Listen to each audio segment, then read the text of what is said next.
It's my pleasure to be here with you, all of you, and if I may, to welcome all of you to St. Mary's Church here in Paramus, one of our parishes of the Archdiocese of the Eastern United States. We are happy to have you all here as a family. As we Syrians have always felt being a family. I would like to thank the Syrian American Forum, the New Jersey, New York chapter, for organizing this event.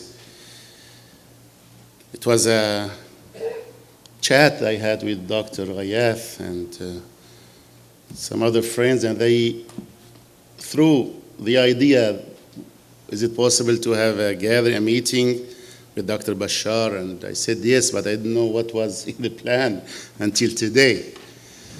That was about 2.5 months ago when I was here during my last visit. But I'll tell you, I'm happy I agreed, and I'm happy to see all of you. I have 5 to 10 minutes, so I'm going to try to stick to my limits. Therefore, let me go into some remarks that I would like to share with you. As some of you know, I lived in the States for 19 years. I moved back to Syria last year, almost this time. It has been almost a year. And when I accepted the calling to be the head of the church, many people were asking me, are you seriously thinking about going back to Syria this time during this? I said, yes, I am. I am because I feel responsible. God called me to be responsible to the members of our church, and members of the church, like all Syrians, are there and they are suffering, and it's my duty to be with them. I'm not their patriarch only when there is peace and there's prosperity. I'm their patriarch all the time. So the decision to go back was instantaneous, and it didn't take me not even a second to think about it, because we feel with the people of Syria, all the people of Syria. During this year, I have traveled quite extensively, both inside Syria and outside Syria, mainly to visit the dioceses that we have, which are part of our Syrian Orthodox Church, which is a worldwide church spread throughout the world. In Syria, I would like to focus on these two travel itineraries, if I may say, and what I have witnessed and seen during these visits. In Syria, I have been to most of the areas that are under, people would say they are dangerous areas. I would say, well, the whole world is dangerous these days. I've been to Aleppo to celebrate Christmas there with the community in the absence of our 2 archbishops there, and I would like you to pray for them as we anticipate and pray for their return. They have been in captivity for 2 years now. It was exactly April 22nd, 2013 that they were taken away, and we still have no firm information about their whereabouts, but we have hope and faith that they are alive and that they will come to us back. I have been to Aleppo to pray with the people there, to visit the communities there, not only the Syrian Orthodox, but the entire community. I had meetings with the government officials, with the Islamic religious personalities, the Mufti and others. And I know they all are united in 2 things. In the hardships that they are facing because of the war that is waged against them, and also in their hope for a better Syria to come. I was recently in Qamishli and Hasake, northeast of Syria, an area that also is suffering in different circumstances. There, in that area, we have multiple if I may say, authorities that are running the show there because of the weakness of the because of the lack of the presence of sufficient government authority there. As we know, the Kurds are controlling some parts of that area. Relatively, it's peaceful than other parts, but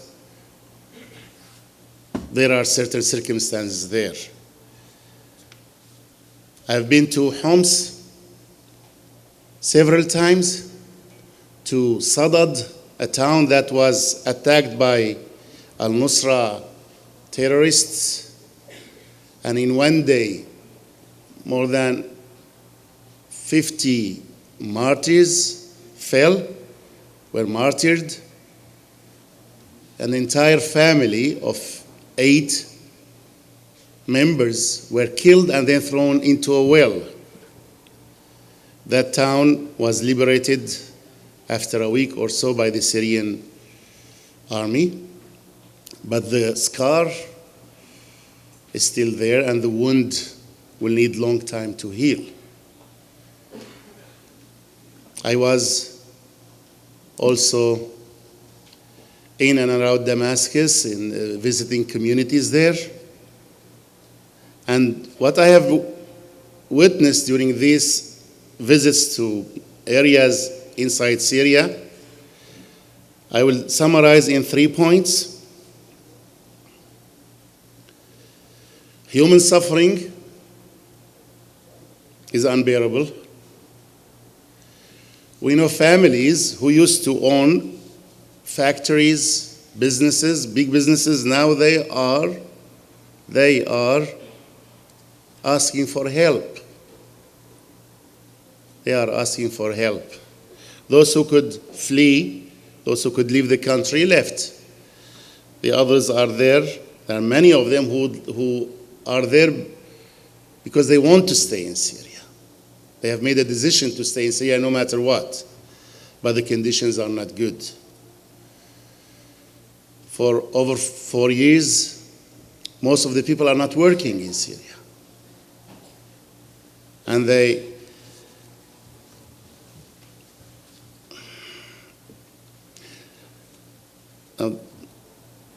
despite all this suffering, you see determination in their eyes.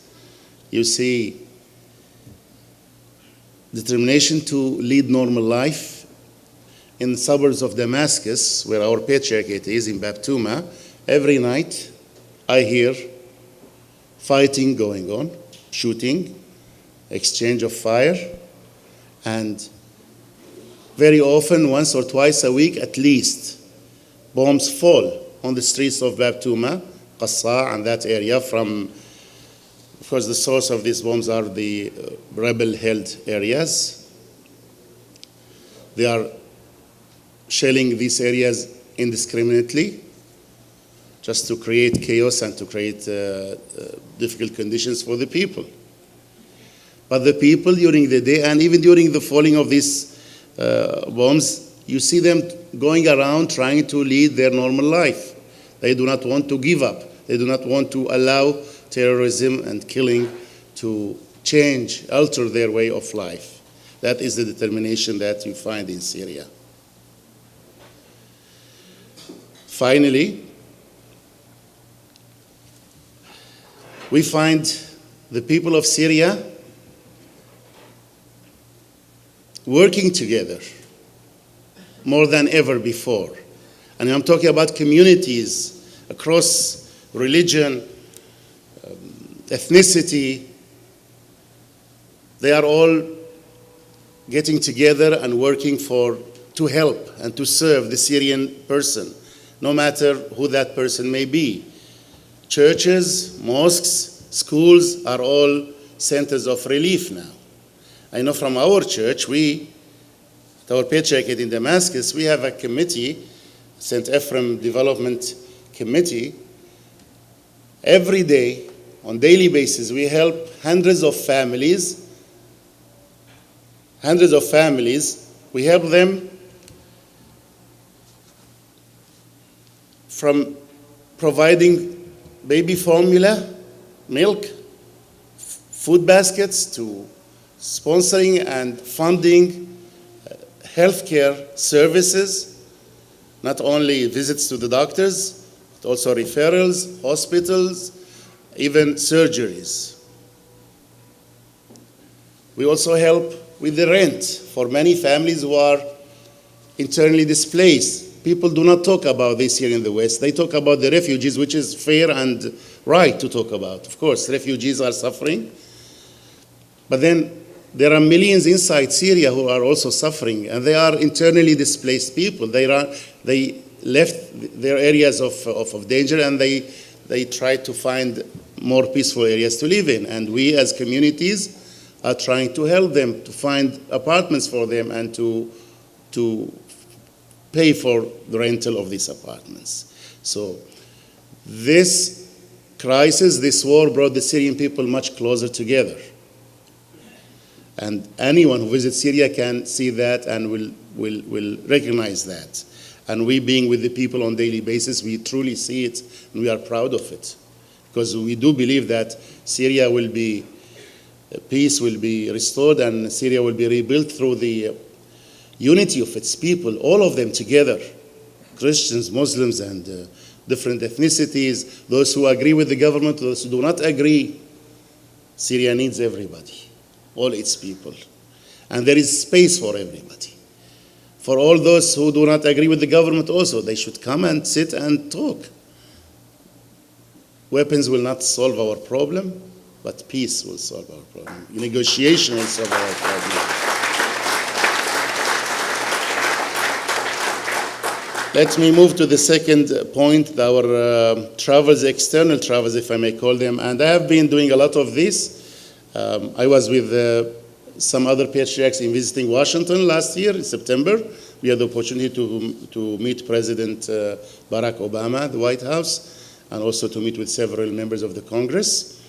I've been to Austria, where I met also the president and some politicians, to Netherlands. Again, I met the foreign minister and others, to Brussels, to the European Parliament, and to several other European countries. And here are some of my observations, or rather some of my points of discussion with these people of authority. First and foremost, we always ask these countries to help Syria, to the Syrians, to find a peaceful resolution for our situation in Syria. This is what we asked President Obama to do, and this is what we ask others also to do. We keep telling them that we tell all these people that what we need in Syria is peace. People of Syria are fed up with war. They don't want war. Nobody wants war. Peaceful solution will help everybody to live in peace and to restore the dignity of the Syrian people. Syria is not being destroyed only physically through the destruction of buildings and the cities. The Syrian person is being destroyed. And we need to work on that for generations to come. Hopefully, and when war ends and when peace is restored, we will need at least 2 to 3 generations to work on the Syrian person, on the people of Syria. Peaceful solution is number one. Number two, we always ask these governments to help to respect the will of the Syrian people. We are not with or against anybody. Especially we Christians, if may I use this here, we are always accused of, oh, you are supporting the regime, this and that. We are supporting the Syrian legitimacy, the country of Syria, the people who defend Syria, the soldiers who shed their blood for Syria. We are not with or against anybody. We want peace, we want respect, we want dignity for the people of Syria, for all the people of Syria. And this is what we ask also the foreign governments to do, to respect the will of the Syrian people. We were in Washington during one of the visits, and we were meeting with some senators, and we were exchanging some views, and we were telling them, why don't you, we're telling the senators, why don't you work on having elections in Syria and let the Syrian people decide what they want? Of course, as you probably know, the idea was not very well received, because we had election last year. It was, I think it was the end of May, and the Syrian people said what they want. I was on Syrian TV 1 week before the elections, and I was, I'm a religious person, I'm not a politician, I try not to get involved, but these news people drag you into it. So I was asked about the elections, that what's your advice to the Syrian people? I told them my advice is for everyone to go out and elect, to go out and vote. You don't want this person, vote for the other. There were several candidates. Vote for whoever you think is good for Syria, for the future of Syria. That was on the national TV. And that was always and continues to be our advice to our people, that you work with the people who love Syria, who want peace for Syria. We are not particular about any person, but we are particular about people who love Syria. They should be serving the Syrian people. Number 3, territorial integrity of Syria. This is something we are very worried about, that God forbid Syria may end up divided, disintegrated, and this is not in the interest of Syria and the Syrian people. We want the whole of Syria to remain one country for all its citizens, all its people. We lived in Syria for centuries together, Christians and Muslims, and we lived in peace and respect. We always respected each other. We always worked together for benefit of the Syrian people. And we do not want to see Syria, God forbid, divided or its integrity violated. These are the main points, main observations, and I already crossed my time limit, so I will stop here. I'm sure there is to be some questions later. I'll be happy to answer them.